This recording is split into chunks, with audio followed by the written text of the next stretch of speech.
Welcome my dear students. Last class हम पढ़ रहे थे व्हाट इज एडजॉर्प्शन। हमने कुछ टर्म्स वहां पर डिस्कस किए। एक का नाम था एडजॉर्प्शन, दूसरे का नाम था एब्जॉर्प्शन, तीसरे का नाम था सॉर्प्शन। फिर मैंने आपको बोला एडजॉर्प्शन में दो टर्म्स यूज होते हैं, एक का नाम है एडजॉर्बेट, दूसरे का नाम है एडजॉर्बेंट। एडजॉर्बेंट प्रोवाइड करता है सरफेस और एडजॉर्बेट वहां पर बैठता है। ठीक है बेटा। एडजॉर्प्शन का जो रिवर्स प्रोसेस होता है उसका नाम है डिजॉर्प्शन। ठीक है, ये भी हमने पढ़ा। उसके बाद हमने डिस्कस किया मैकेनिज्म ऑफ एडजॉर्प्शन। फिर मैंने आपको बोला what is thermodynamics of adsorption, वो मैंने आपको एक्सप्लेन किया। फिर हमने पढ़ा types of adsorption on the basis of concentration of adsorbate molecules on surface and in bulk. अगर सरफेस पे ज्यादा होगा तो उसका नाम है पॉजिटिव एडजॉर्प्शन। अगर concentration in bulk is more it is known as negative adsorption. ये भी हमने पढ़ा। लास्ट में हमने पढ़ा on the basis of nature of bond between adsorbate molecule and adsorbent there are two types of adsorption. एक का नाम था फिजिकल एडजॉर्प्शन, जब बॉन्ड फिजिकल बॉन्ड है, और जब बॉन्ड केमिकल होता था उसका नाम पड़ता था केमिकल एडजॉर्प्शन। वहां पर मैंने आपको इंपॉर्टेंट टर्म सिखाया, वो ये था physical adsorption is favoured at low temperature, graph मैंने शो किया, while as chemical adsorption is favoured at high temperature, उसके लिए भी ग्राफ मैंने आपको दिखाया। ठीक है बेटा। लास्ट में हम पढ़ रहे थे फैक्टर्स अफेक्टिंग एडजॉर्प्शन। वहां पर हमने एक टर्म डिफाइन किया एक्सटेंट ऑफ एडजॉर्प्शन, उसको हम डिनोट करते थे एक्स बाय एम से। X by m, x stands for mass of adsorbate while as m stands for mass of adsorbent. X by m was function of nature of adsorbate, nature of adsorbent, temperature and pressure. मैंने वहां पर explain किया। और अगर हमें देखना है nature of adsorbate तो गैस को देखो, ये पोलर है कि नॉन पोलर। पोलर गैस ज्यादा एडजॉर्ब होता है as compare to non polar gas. जब हमने डिसाइड किया on the basis of nature of adsorbent, वहां पर हमने देखा पोडर्ड फॉर्म में ज्यादा एक्टिव साइट्स होते हैं, वहां पर रेट ऑफ एडजॉर्प्शन ज्यादा होती है। आखिर पर हम लोग पढ़ रहे थे x by m, extent of adsorption versus, वहां पर हम पढ़ रहे थे ग्राफ प्रेशर, ये हमने पढ़ा।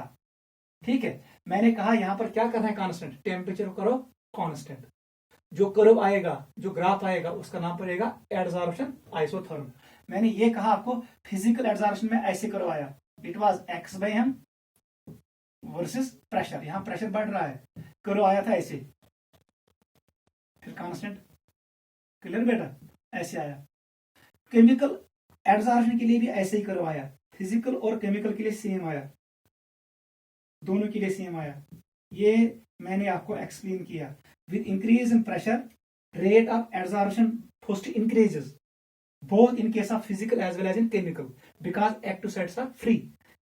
When pressure is again increased it reaches to maximum, यहां पर ये स्टेज बन जाता है सैचुरेशन स्टेज। ऐसे ही फिजिकल एडजॉर्प्शन में भी ये क्या बनता था, सैचुरेशन स्टेज। इस वक्त जो प्रेशर था इसका नाम था सैचुरेशन प्रेशर। ठीक है बेटा, क्लियर। इस प्रेशर का नाम है सैचुरेशन प्रेशर। क्लियर। उसके बाद अगर आप प्रेशर इंक्रीज करोगे रेट ऑफ एडजॉर्प्शन रहेगा कांस्टेंट, ये अब चेंज नहीं होगा, ये रहेगा कांस्टेंट। क्लियर, क्योंकि अब सारे एक्टिव साइट्स बंद हुए हैं। फिजिकल के लिए ये ग्राफ था, केमिकल के लिए ये ग्राफ था, सेम आया था। और जब हमने इस ग्राफ को देखा x by m, extent of adsorption versus temperature, यहां पर मैंने किसको कांस्टेंट कर दिया, प्रेशर को। P was kept constant. Graph का नाम था एडजॉर्प्शन आइसोबार, क्योंकि प्रेशर है constant, it's name is adsorption isobar. Physical adsorption के लिए ग्राफ ऐसे आया। अगर आपको पता है जब हम टेम्परेचर इंक्रीज करते हैं तो बॉन्ड ब्रेक हो जाता है। मैंने आपको सिखाया है एडजॉर्बेट प्लस एडजॉर्बेंट, ये प्रोसेस होता है एंडोथर्मिक, ये होता है एक्सोथर्मिक, ये बनता है कॉम्प्लेक्स। एडजॉर्प्शन प्रोसेस इस प्रोसेस का नाम क्या है, एडजॉर्प्शन। ये प्रोसेस क्या होती है, ये एडजॉर्बेट है, ये होती है एक्सोथर्मिक। रिवर्स प्रोसेस होती है, उसका नाम है डिजॉर्प्शन। ये मैंने आपको सिखाया ली चार्ट प्रिंसिपल में पिछले class. This process is endothermic. जब हम टेम्परेचर इंक्रीज करेंगे तो यह प्रोसेस होती है, मतलब अब एडजॉर्बेट भाग जाएगा एडजॉर्बेंट से, एज पर Le Chatelier principle as temperature increases bond breaking occurs, adsorbate molecules, ये कौन है, ये एडजॉर्बेट है, एडजॉर्बेट, ये मॉलिक्यूल भाग जाएंगे कहां से, एडजॉर्बेंट से, और ग्राफ आ रहा था ऐसे 100% डिसॉर्प्शन इज नॉट पॉसिबल, सारे मॉलिक्यूल नहीं भागेंगे सरफेस से। It was for physical. Chemical के लिए ग्राफ कैसे आया, उसके लिए ग्राफ हमें ऐसे मिला, it was x/m versus t, उसके लिए पहले बढ़ा क्योंकि मॉलिक्यूलों को चाहे एक्टिवेशन एनर्जी, पहले बॉन्ड बनता है आप तो certain temperature bond making occurs, उसके बाद जब आप टेम्परेचर बढ़ाओगे वहां पर मॉलिक्यूल अब एनर्जी मिलेगा, वो वाइब्रेट करेंगे, जो सरफेस पे मॉलिक्यूल थे दे विल स्टार्ट वाइब्रेटिंग और वो बॉन्ड ब्रेक करके भाग जाएंगे, इसलिए वहां पर भी अब डिक्रीज हो जाएगा adsorption with increase in temperature, लेकिन ये टच इसको नहीं करेगा। फिर मैंने आपको बोला फिजिकल एडजॉर्प्शन और केमिकल एडजॉर्प्शन को हम आइसोथर्म से, आइसोथर्म इस ग्राफ का नाम था एडजॉर्प्शन आइसोथर्म, इससे हम इसको डिस्टिंग्विश नहीं कर सकते हैं, लेकिन एडजॉर्प्शन आइसोबार में हम इजीली डिस्टिंग्विश कर सकते हैं फिजिकल। ये किसका ग्राफ था, it was for physical adsorption, physical के लिए, ये किसके लिए था, केमिकल, केमिकल के लिए पहले इंक्रीज हुआ फिर डिक्रीज हुआ, क्योंकि पहले बॉन्ड बनना चाहिए एडजॉर्बेट और एडजॉर्बेंट के बीच, क्योंकि वहां पर पहले बॉन्ड बनना चाहिए, उसके लिए हमें एनर्जी चाहिए, वो कौन प्रोवाइड करेगा, टेम्परेचर। फिर जब टेम्परेचर बढ़ेगा मॉलिक्यूलों को मिलेगी काइनेटिक एनर्जी, वो वाइब्रेट करेंगे, जब वो वाइब्रेट करेंगे वो बॉन्ड ब्रेक करेंगे और प्रोसेस होगी डिसॉर्प्शन स्टार्ट। मैंने आपको बोला eight high temperature with increase in temperature desorption process is favoured, gas molecule भागेगा फ्रॉम सरफेस ऑफ एडजॉर्बेंट, इसलिए एडजॉर्प्शन आइसोबार डिस्टिंग्विश करेगा फिजिकल और केमिकल एडजॉर्प्शन को, लेकिन आइसोथर्म वाला ग्राफ डिस्टिंग्विश नहीं करेगा, यही इंपॉर्टेंट पॉइंट था, नोट किया हमने इसको, ठीक है। Let us start today's lecture. पहला इंपॉर्टेंट पॉइंट लिखो, देखो बेटा क्लियर वही यह रात क्लियर सोरी, फिजिकल तो केमिकल एडजॉर्प्शन करे डिस्टिंग्विश, कौन करेगा डिस्टिंग्विश, एडजॉर्प्शन आइसोबार्स, क्योंकि यहां फिजिकल में कांस्टेंट डिक्रीज हो रहा है because desorption is favoured with increase in temperature, लेकिन केमिकल एडजॉर्प्शन में पहले एक्सटेंट ऑफ एडजॉर्प्शन बढ़ेगा क्योंकि पहले बॉन्ड बनेगा फिर जाके कम हो जाएगा, पत गस बॉन्ड ब्रेकिंग, पत गस डिसॉर्प्शन ज्यादा, मगर 100% डिसॉर्प्शन पॉसिबल कहीं, सारी मॉलिक्यूल चलन क्या from surface, it is not possible, इसलिए करे फिजिकल तो केमिकल एडजॉर्प्शन का डिस्टिंग्विश एडजॉर्प्शन आइसोबार, मगर आइसोथर्म हेकने करित में डिस्टिंग्विश कहीं दोश ग्राफ हुई, ठीक है बेटा।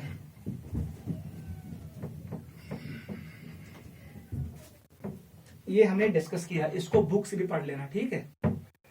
इंपॉर्टेंट पॉइंट देखो, यहां पर हमारे पास ये है निकल, निकल पे मैंने रखा हाइड्रोजन गैस को H2 को एट लो टेम्परेचर, जब निकल के ऊपर हम रखते हैं H2 गैस को लो टेम्परेचर, ये बनाता है फिजिकल बॉन्ड निकल के साथ, तो कौन सी एडजॉर्प्शन है, it is physical adsorption, physical adsorption. अगर मैं इस प्रोसेस में टेम्परेचर बढ़ाऊंगा, मैं टी को इंक्रीज करूंगा, टी को इंक्रीज किया, उसका मतलब है eight high temperature, eight high temperature यहां पर क्या होगा, ये हाइड्रोजन और हाइड्रोजन के बॉन्ड ब्रेक हो जाएगा, ये बॉन्ड ब्रेक होगा, ये डिस्टेंट हो जाएगा, फिर ये इसके साथ बॉन्ड करेगा और ये इलेक्ट्रॉन इसके साथ बॉन्ड करेगा निकल के साथ, उस वक्त कौन सा एडजॉर्प्शन होगा, ये it will be chemical adsorption. समझ युवन दपन फिजिकल एडजॉर्प्शन है गसित convert into chemical adsorption with increase in temperature. Best example is hydrogen on nickel, at low temperature process is physical adsorption, at high temperature process is chemical adsorption. ये भी लिखो, लिखो physical adsorption can convert into chemical adsorption at high temperature. Physical adsorption can convert into chemical adsorption at high temperature. Best example is hydrogen on nickel. At low temperature process is physical adsorption. Bond होता है van der Waals, लेकिन जब temperature बढ़ाओगे hydrogen undergoes dissociation, वो bond बनाता है chemical bond किसके साथ, निकल के साथ, और एडजॉर्प्शन कहलाती है केमिकल एडजॉर्प्शन। नोट करो, ठीक है बेटा। Sometimes we cannot distinguish between these two phenomena, ठीक है।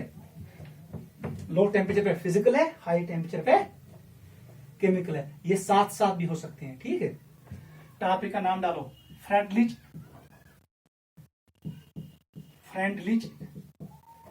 एडजॉर्प्शन, ये हमारा टॉपिक है। आइसोथर्म योस अख साइंटिस्ट फ्रेंडलिच इन 1909 1909 मज दिस एन एम्पिरिकल रिलेशनशिप एम वोन यह एक्सटेंट ऑफ एडजॉर्प्शन या रेट ऑफ एडजॉर्प्शन यह किस पे वैरी, इसका रिलेशनशिप किसके साथ, प्रेशर, मगर at constant tea was kept constant. इसने स्टडी किया डिफरेंट गैसेस के लिए how extent of adsorption changes with increase in pressure at constant temperature, उसी का नाम है फ्रेंडलिच एडजॉर्प्शन आइसोथर्म। पहला पॉइंट ही लिखो, it gives empirical relationship between extent of adsorption with pressure. Empirical relationship between extent of adsorption with pressure at constant temperature. 1909 में दिया इसने at constant temperature। ठीक है, देख कैसा है ग्राफ, ये हमने अभी पढ़ा। एंकर कॉम फ्रेंडलिच ने एक काम किया ऐसे, ये प्रेशर है, ये इंक्रीज हो रहा है और यहां पर एक्सटेंट ऑफ एडजॉर्प्शन है, x by m. X represents mass और amount of adsorbate, m represents mass of adsorbent. करो ऐसे आई, गोना बनाओ स्ट्रेट, फिर थोड़ा यहां आर्क बना दो, आर्क, ये मैंने आर्क बनाया यहां से आर्क, फिर यहां से स्ट्रेट कर दो, समझ आओ, ऐसे करो। गोडनेथ ये स्ट्रेट अप टू दिस आख रीजन, ये फिर यहां से ये आर्क बन गया, ये दूसरा रीजन बन गया और ये तीसरा। इसने इसी प्रीवियस ग्राफ को 3 रीजन में स्टडी किया। जो ये पहला पोर्शन था इसका नाम रखा इसने लो प्रेशर जोन या region. This region was known as, it was known as intermediate pressure zone और रीजन। इसका नाम जो ये है, ये पूरा चलो यहां तक बनाएंगे, इसका नाम था हाई प्रेशर जोन। समझ आ रहा है, 3 रीजनों में इसने ये ग्राफ को बाइसेक्ट किया। ठीक है, इसने एक एम्पिरिकल फार्मूला दी, वो डेराइव की इसने कहां पर, इंटरमीडिएट जोन में। याद रखना, फार्मूला को डेराइव किया कहां पर, इंटरमीडिएट रीजन में। फार्मूला क्या थी, x by m equal to, it is extent of adsorption, it is constant of proportionally k, p stands for pressure, it is 1 by m। ऐसी फार्मूला उसने डेराइव की, आप नोट करो इसको पहले। एम बनो ये फार्मूला दोनों एक्सटेंट ऑफ एडजॉर्प्शन आसान बराबर k into p power 1 by m, where 1 by n is basically order। ठीक है, यहां पर देखो इसको इसने कहां पर किया डेराइव, इंटरमीडिएट रीजन में। It was derived eight intermediate zone, intermediate pressure zone में निकाला। कहां पर निकाला, intermediate pressure zone. Important point याद रखो, जो ये 1 by n है, 1 by n इसका वैल्यू रेंज करता है 0 से लेकर 1 के बीच। Very very important. ठीक है, 0 से लेकर 1 के बीच। इसने देखा इस रीजन में, लो प्रेशर जोन में, इस रीजन में n का 1 by n का वैल्यू है 1 के बराबर, इसके बराबर 1। और जो हाई प्रेशर रीजन है यहां पर 1 बटा n का वैल्यू किसके बराबर है, इसको मिलाए इक्वल टू 0। नोट करो, जो ये इंटरमीडिएट रीजन है यहां पर 1 बटा n का वैल्यू इसने देखा, it was greater than 1 less than, it was greater than 0 less than 1। याद रखना एक पॉइंट, वो ये है 1 बटा n का वैल्यू आपको याद रखना है। ये आसन लो रीजन विज एक बराबर, at high region it is 0 के बराबर। देख आपको कैसे याद रहेगा एंट्रेंस में, ये मान से order, it is order.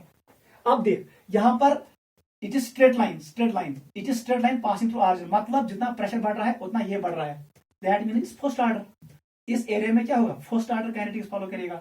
First order का मतलब 1। अब देख यहां पर प्रेशर बढ़ रहा है, हाई प्रेशर रीजन में प्रेशर बढ़ रहा है, लेकिन एक्सटेंट ऑफ रेडिएशन सेम रहता है। ये वैसा ही ग्राफ है जैसा हमने पढ़ा काइनेटिक्स में, जीरो ऑर्डर रेशन के लिए। ये ग्राफ बराबर तो थी, इसलिए ऑर्डर येतनस जीरो। अवे लग यह रीजन मज आसन zero order kinetics, it follow zero order kinetics. यहां पर क्या होता है, जीरो ऑर्डर काइनेटिक्स। लो रीजन में क्या फॉलो करता है, it follows first order kinetics, first order kinetics. और जो ये इंटरमीडिएट होता है यहां पर ये फॉलो करता है फ्रैक्शनल ऑर्डर। याद रखना ये चासन फ्रैक्शनल ऑर्डर, ठीक है। अब देख बेटा इंपॉर्टेंट पॉइंट है, जो ये 1/n है, इसका वैल्यू क्या है, ये है 0 और 1 के बीच। मोस्ट अप्रोप्रिएट मैक्सिमम टाइम जो लेता है वैल्यू, मोस्ट प्रोबेबल वो है 0.1 to 0.5। 0.1 और 0.5 के बीच में ये मैक्सिमम वैल्यू लेता है। Very very important, clear. बस दिस वाज फ्रेडलिच एडजॉर्प्शन आइसोथर्म। इसने क्या कहा, कंक्लूजन निकालो, बताओ लो प्रेशर जोन में इसने क्या देखा, in which extent of adsorption, ये पॉइंट याद रखना, डायरेक्टली प्रोपोर्शनल टू P उसका पावर 1। इसने कहा जितना मैं प्रेशर इंक्रीज करूंगा उतना रेट ऑफ एब्जॉर्प्शन बढ़ेगा, इट इज डायरेक्टली प्रोपोर्शनल। अब बता हाई प्रेशर रीजन में क्या देखा इसने, यहां पर फार्मूला बनाओ, x/m का वैल्यू वो चेंज नहीं होता है, it is independent of pressure, P का पावर 0। क्लियर। अब बता दो लो इंटरमीडिएट प्रेशर रीजन में क्या फार्मूला बनेगा, यहां पर बनेगा x/m, स्ट्रेट यही formula, it is equal to Kp1/m। यहां पर जितना प्रेशर इंक्रीज करोगे, याद रखना प्रेशर आप जितना इंक्रीज करोगे उसके प्रोपोर्शनल में x/m इंक्रीज नहीं होगा। दपन प्रेशर करने से गैस इंक्रीज x/m, मगर बराबर गैस इंक्रीज किया, ये थोड़ा कम increase, because order is fractional.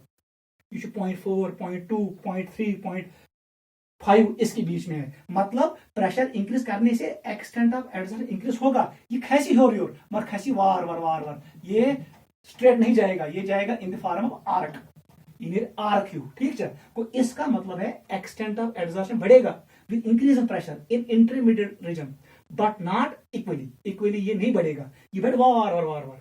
इसका मतलब यही है, ठीक है। ये था फ्रेडलिच एडजॉर्प्शन आइसोथर्म, इसको नोट करो।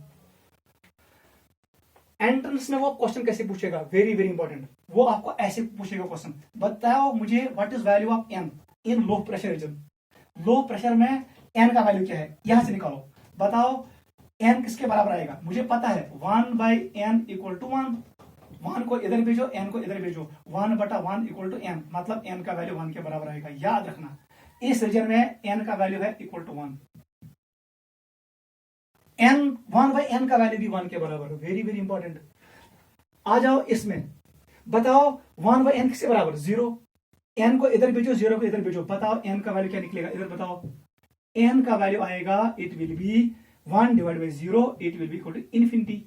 यह limitation, it is limitation of Freundlich. उसने कहा n का वैल्यू इन्फिनिटी है, वो अनडिफाइंड है, at high pressure it fails. Friedlich adsorption isotherm fails at high pressure because it says n equal to infinity undefined। बताओ अब n का value इस रेंज में किसके बराबर आएगा, मतलब वो आएगा फिर किसके बराबर, 1 और 0 के बीच में, क्योंकि यहां पर इन्फिनिटी है, यहां पर 1 है, इसलिए यहां पर वैल्यू आएगा n का, it will be in the range of, ऐसे मैं लिखूंगा, it will in the range of 1 to infinity, 1 से लेकर n का वैल्यू 1 से लेकर इन्फिनिटी तक, इनके बीच में आएगा, it will be in the range of 1 to infinity। याद रखना in low pressure region the value of n equal to 1, value of 1/n equal to 1 कैसे याद रहेगा, 1/n is order, पावर के साथ बराबर 1, क्योंकि फर्स्ट ऑर्डर काइनेटिक्स होता है, in low region it is first order kinetics. निकला यहां पर in high pressure zone order is 0 because 1/n किसके बराबर, 0 के बराबर है, क्योंकि ये पैरेलल है, प्रेशर इंक्रीज करने से एक्सटेंट ऑफ एब्जॉर्प्शन नहीं बढ़ता है। तमाम site systems occupy all sites has been occupied, saturation stage has already been attained. अब प्रेशर इंक्रीज करने से रेट पे कोई फर्क नहीं पड़ेगा, एक्सटेंट ऑफ एडजॉर्प्शन सेम रहेगा। तैत मोन में तेल पावर 1/n बराबर 0, मगर n का वैल्यू आएगा इन्फिनिटी। बताओ अगर मैं क्वेश्चन ट्राई इंटरमीडिएट रीजन में, बताओ what is value of 1/m, it is in the range of 0 to 1, maximum value 0.1 से लेकर 0.5, मतलब प्रेशर करे इंक्रीज, पावर 0.1 या 0.2, 0.3, 0.4, ये पावर 1 को प्रेशर इंक्रीज करने से ये इंक्रीज होगा, मगर इक्वली इंक्रीज नहीं होगा, क्योंकि यहां पर 1 है, यहां पर फ्रैक्शनल है। समझ आई वन अवई आर्ट पूछता है सवाल what is value of 1/n in intermediate region, तो आंसर आएगा 0 से लेकर 1 के बीच। अगर what is value of m, it will be between 1 से लेकर इन्फिनिटी, क्योंकि लोअर रीजन में है 1 के बराबर n, हायर रीजन में है n इक्वल टू इन्फिनिटी, बीच में आएगा 1 से लेकर इन्फिनिटी के बीच। नोट करो दिस वाज फ्रेटलिच एब्जॉर्प्शन आइसोथर्म। इसका हम अब करेंगे straight line graph draw.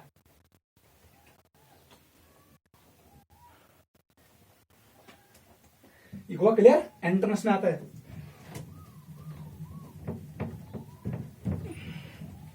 Very very important. देख बेटा आप क्या कर रहे हैं, हमारे पास फ्रेटलिच का इक्वेशन था k, it was x/m equal to k pressure 1/n। Clear, n का नंबर कहां से रेंज करता है, 1 से लेकर इन्फिनिटी तक, 1 से लेकर इन्फिनिटी तक n का वैल्यू 1/n का वैल्यू 0 से लेकर 1 तक। याद रखना, n का वैल्यू पूछेगा तो अलग आंसर आएगा, 1/n का वैल्यू पूछेगा तो अलग आंसर आएगा, जो मैंने अभी सिखाया, दिमाग में रखना है। यहां पर k और n है, ये दोनों कांस्टेंट है, k and m both of them are constant. याद रखना ये कांस्टेंट है। इनका वैल्यू डिपेंड करता है nature of adsorbate, gas molecule कैसा है, नेचर ऑफ एडजॉर्बेंट उस पर भी डिपेंड करता है, और ये डिपेंड करता है टेम्परेचर पे।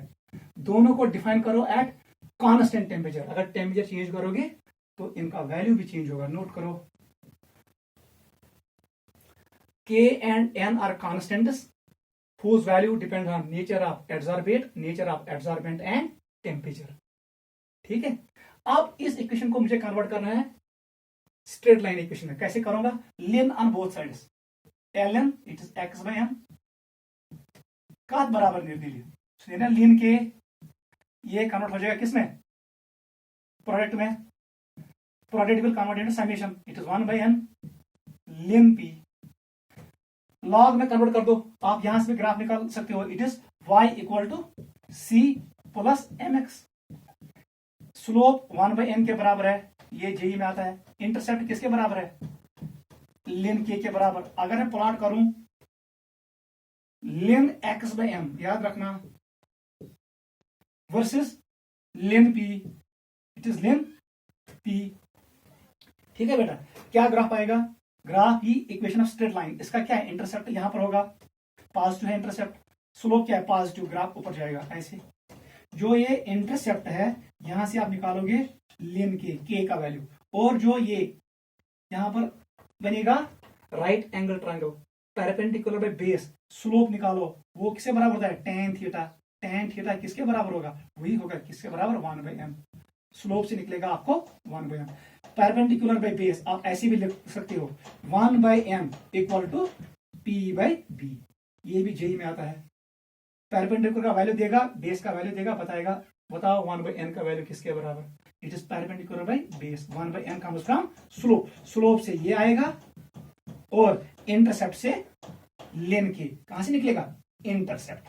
ये भी कभी कभी पूछता है, बताओ इंटरसेप्ट से मुझे क्या मिलेगा और स्लोप से मुझे क्या मिलेगा। नोट करो, यहां सर समझ मेरे को प्लॉट लिन x/m extent of adsorption versus लिन p, क्योंकि x कर रिप्रेजेंट ये, y कर रिप्रेजेंट लिन x/m। अगर प्लॉट कर y एक्सिस पे में कुछ लिन x/m और x एक्स पे मैंने लिया लिन p, तो आएगा इंटरसेप्ट पॉजिटिव, यहां काट करेगा y एक्सिस को, स्लोप पॉजिटिव है, ऊपर की तरफ जाएगा, स्लोप इज tan थीटा। perpendicular by base, स्लोप किसके बराबर 1/n, क्योंकि m बराबर 1/n, slope equal to 1/n, it is perpendicular by base। अगर इसका वैल्यू 4 देगा, इसका वैल्यू 3 देगा, आंसर आएगा 4/3। if p is equal to 4, b is equal to 3, answer will be 4/3। कभी कभी ये भी पूछता है, नोट करो। अब देख, इसको मैं ऐसे भी कन्वर्ट कर सकता हूं लॉग फॉर्म में, बुक गिवन मज लॉग फॉर्म वाला ग्राफ, वो आसान है। लेन ये क्या है, नेचुरल लॉग, कॉमन लॉग में कन्वर्ट करो, it will B 2.303 log x/m। Clear? किसके बराबर आएगा, इट इज 2.303 लॉग के 1/n को छोड़ो, आगे करो इसको, 2.303 लॉग p। 2.303 से डिवाइड करो बोथ साइड्स, क्या बनेगा, it will be log x/m equal to log k plus 1/n log p। ये भी इक्वेशन ऑफ स्ट्रेट लाइन है, ये y है, ये c का वैल्यू है, ये y का वैल्यू था c, दिस इज m, और ये क्या है, इट इज x। फिर से अगर ग्राफ प्लॉट करेंगे किस किसके बीच, लॉग x/m, याद रखना, वर्सेस लॉग p के बीच, बताओ क्या आएगा, इंटरसेप्ट पॉजिटिव है, यहां कट करेगा और ऊपर की तरफ जाएगा, स्ट्रेट लाइन। जो ये इंटरसेप्ट है आप किसके बराबर आएगा, इट विल, क्योंकि लॉग है अब, it will equal to log k, और जो यहां पर इस लाइन का जो स्लोप होगा, that is, it is perpendicular, it is base, p by b किसके बराबर आएगा, it will be equal to 1/n। याद रखना, स्लोप से निकलेगा आपको 1/n का वैल्यू, 1/n का वैल्यू, वहां से n को भी निकाल सकते हो, ठीक है। जो ये वैल्यू आएगा, n को इधर भेजो, उस वैल्यू को इधर भेजो, आप n का वैल्यू भी निकाल सकते हो। ये है from slope we can calculate 1/n का वैल्यू, and from intercept we can calculate k का वैल्यू, ठीक है, नोट करो, इंपॉर्टेंट है।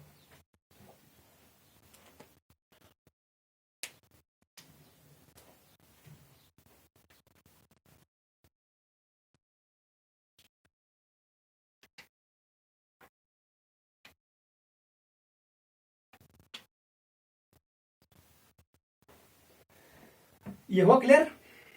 नीचे लिखो अब इंपॉर्टेंस ऑफ एडजॉर्प्शन, वो आप खुद पढ़ोगे बुक से, मैं ऐसे ही बताऊंगा आपको। ये इंपॉर्टेंट है, फ्रेंडली एडजॉर्प्शन एसोथर्म इंपॉर्टेंट है, एग्जाम में आता है, और JEE में भी आता है, और नीट में भी आता है।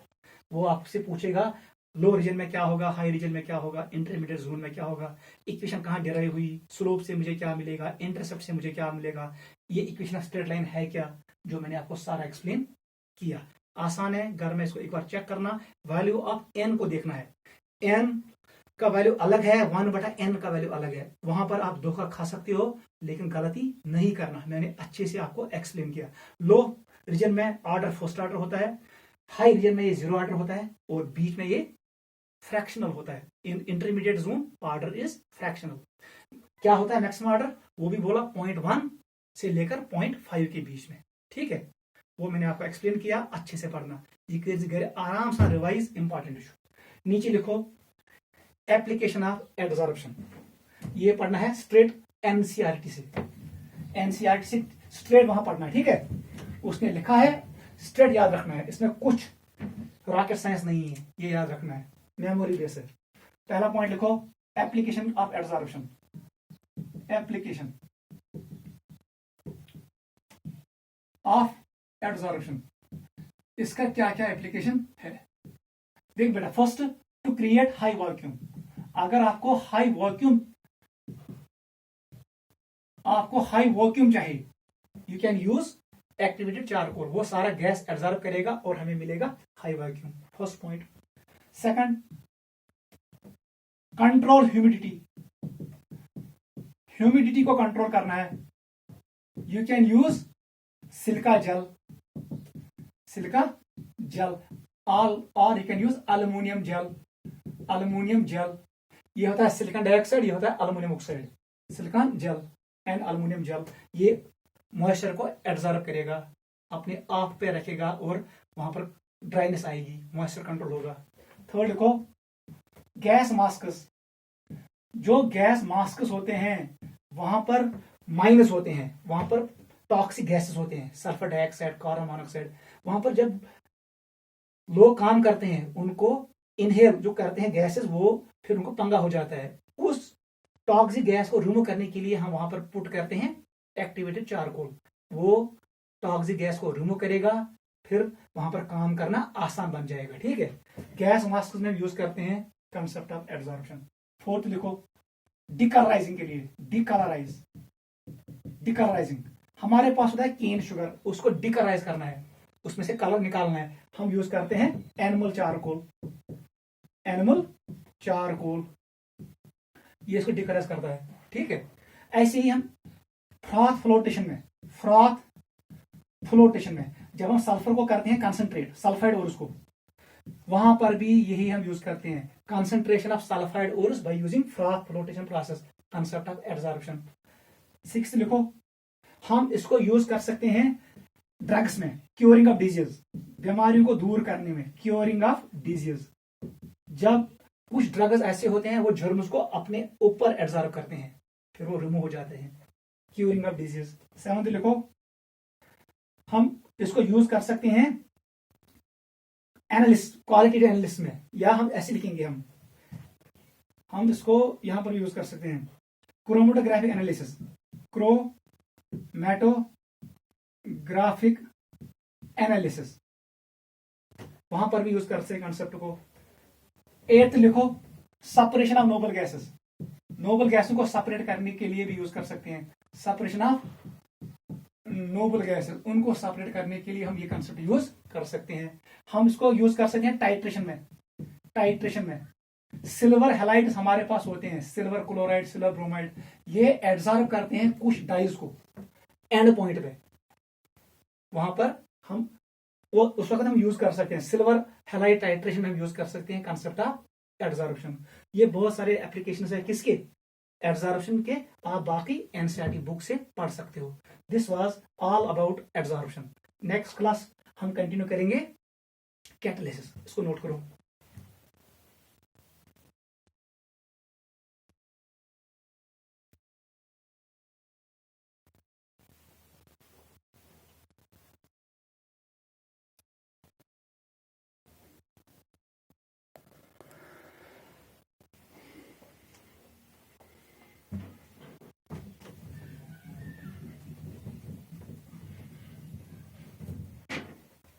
ये क्या नोट, टॉपिक का नाम डालो कैटालिसिस। Next is catalysis,